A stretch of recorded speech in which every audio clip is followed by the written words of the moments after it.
میرے عزیزو اس سال جو میدان عرفات سے مکہ شریف سے جو تصویریں سامنے آئی ہیں یقیناً وہ دل کو دہلا دینے والی تصویریں ہیں۔ یقیناً جو ویڈیو کلپ سامنے آ رہی ہیں ان کو دیکھ کر کے آنکھوں سے آنسو جاری ہو رہے ہیں کہ کیسی ہے یہ سعودی حکومت کہ جو پوری پیمنٹ بھی لے رہی ہے، پورے پیسے بھی لیے جا رہے ہیں۔ اور میرے عزیزو دیکھو حجاج کرام جو حج کرنے کے لیے جاتے ہیں وہ کتنی مشکل سے پیسہ اکٹھا کرنے کے بعد میں وہ اس فریضے کو ادا کرنے کے لیے جاتے ہیں تاکہ انہیں کوئی پریشانی نہ ہو، کسی پریشانی کا سامنا نہ کرنا پڑے۔ تمام تر پیسہ اکٹھا کرنے کے بعد میں میرے عزیزو وہ وہاں پہنچ رہے ہیں۔ سعودی حکومت جتنے پیسے لے رہی ہے اتنا پیسہ دیا جا رہا ہے، لیکن اس کے باوجود بھی حجاج کرام کو کوئی فیسلٹی نہیں مل رہی ہے۔ آپ دیکھیں ہزاروں کی تعداد میں میدان عرفات میں حجاج کرام کا انتقال ہوا ہے،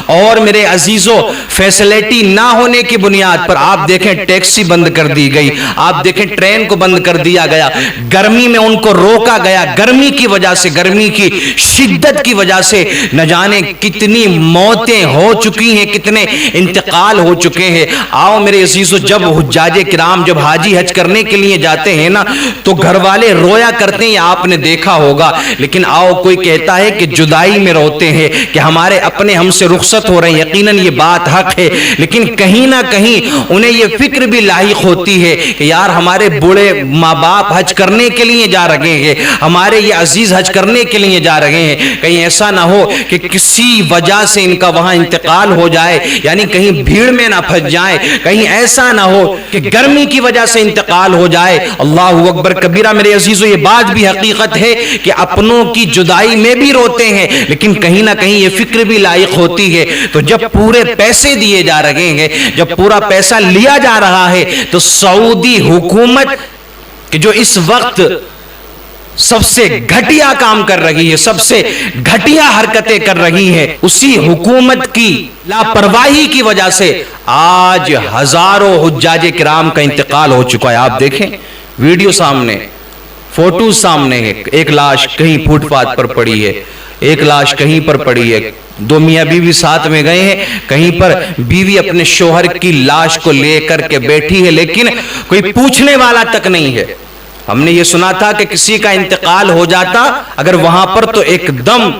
دفن کا انتظام کیا جاتا، لیکن کئی گھنٹے لاشوں کو پڑے ہوئے ہو چکے ہیں لیکن کوئی اٹھانے کا انتظام نہیں ہے۔ پریشان ہے، جو اگر کوئی ساتھ میں گیا ہوا ہے تو وہ پریشان ہے، دوسرے لوگ پریشان ہیں۔ اسی لیے تو میرے عزیزو یہ بتایا گیا ہے حج کرنا فرض ہے ہر صاحب استطاعت پر، وَلِلَّهِ عَلَى النَّاسِ حِجُّ الْبَيْتِ مَنِ اسْتَطَاعَ إِلَيْهِ سَبِيلًا، وہ اللہ کے گھر کا حج کرے گا کہ جس کو اللہ نے استطاعت عطا فرمائی ہے۔ میرے عزیزو زندگی میں جب بھی استطاعت مل جائے آپ کو، جب بھی آپ صاحب استطاعت ہو جائیں گے، آپ پر حج فرض ہو جائے گا۔ اگر آپ نے حج نہیں کیا، انتقال ہو گیا اسی حالت میں، تو یاد رکھنا قبر کے اندر آپ کو ایک فرض چھوڑنے کا حساب دینا پڑے گا۔ لیکن کتنے ہمارے لوگ ایسے ہیں کہ وہ صاحب استطاعت ہو جاتے ہیں جوانی میں بھی، لیکن وہ انتظار کرتے ہیں بڑھاپے کا، چلو پہلے یہ مکان بنا لیا جائے، چلو پہلے یہ پلاٹ خرید لیا جائے، پہلے یہ زمین لے لی جائے، پہلے یہ گاڑیاں لے لی جائیں۔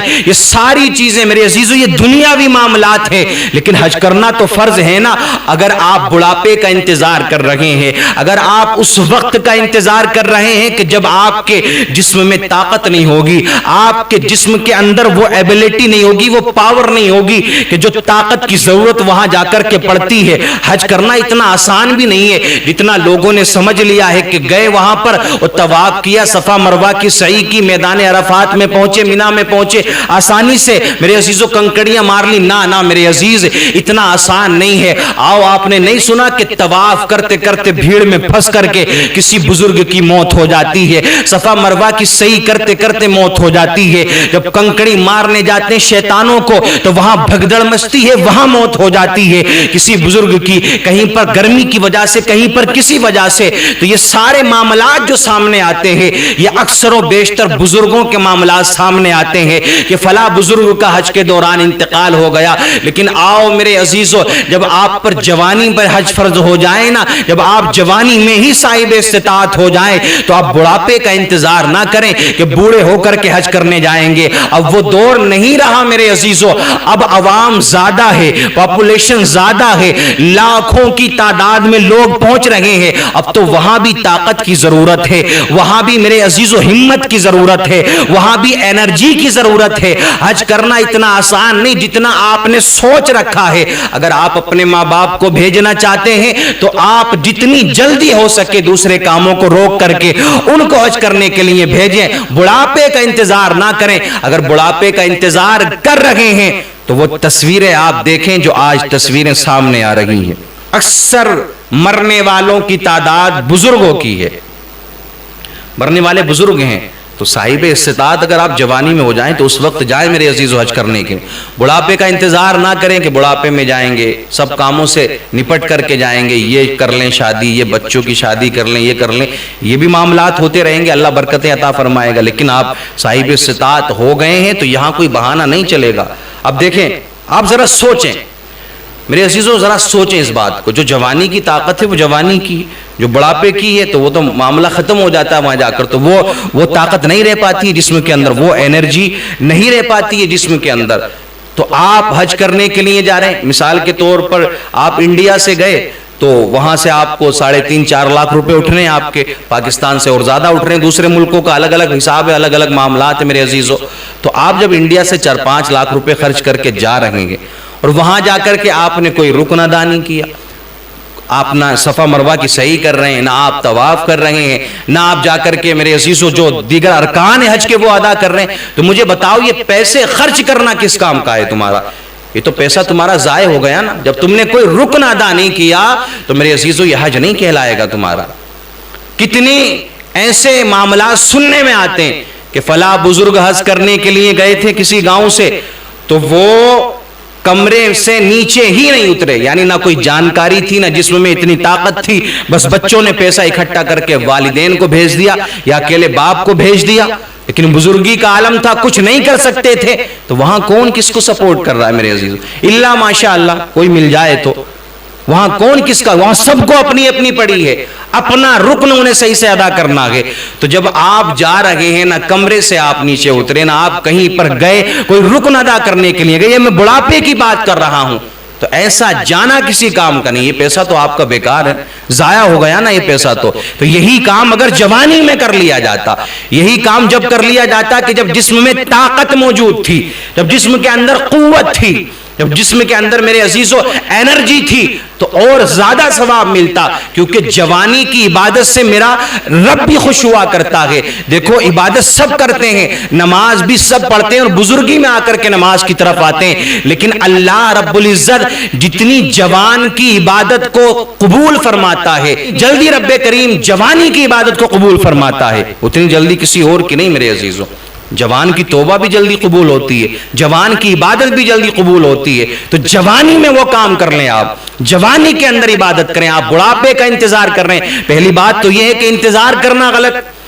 کیونکہ عمر کا کوئی بھروسہ نہیں، کہاں جا کر کے سانسیں رک جائیں، تو جب استطاعت مل جائے، جب استطاعت مل جائے اس وقت آپ جائیں۔ اب دوسرا سوال یہاں یہ پیدا ہوگا میرے عزیزو کہ ہاں مکے میں مرنا تو یہ شرف کی بات ہے، مدینے میں انتقال ہونا یہ بڑے مقدر کی بات ہے، اس میں کوئی شک نہیں، کوئی شک نہیں ہے اس بات کے اندر، کوئی شک نہیں ہے، لیکن یہاں یہ بھی نہیں فرما دیا گیا کہ جان بوجھ کر کے تم اپنی ہتھیار دو وہاں جا کر کے، جان بوجھ کر کے وہاں جا کر کے مر جاؤ، یہ بھی تو نہیں کہا گیا نا، جان بوجھ کر تو نہیں کہا گیا، اللہ نے جس کی لکھ دی ہے اس کی آنی ہے، لیکن سعودی حکومت کی یہ لاپرواہی کہ اتنی گرمی میں حجاج کرام کو اکیلا چھوڑنا، اور انتقال ہونے کے بعد میں ایسی گرمی میں میرے عزیزو انتقال اگر کسی کا ہو جائے تو چند گھنٹوں میں باڈی کے اندر سے بدبو آنا شروع ہو جاتی ہے۔ اب آپ دیکھیں جن کی لاشیں کئی کئی گھنٹوں سے پڑی ہیں، کہ وہاں بدبو نہیں آ رہی ہوگی؟ یہی سعودی حکومت میرے عزیزو، یہی محمد بن سلمان کے جو یہودیوں کا چمچہ بنا ہوا ہے، اسے کوئی فکر ہی نہیں ہے،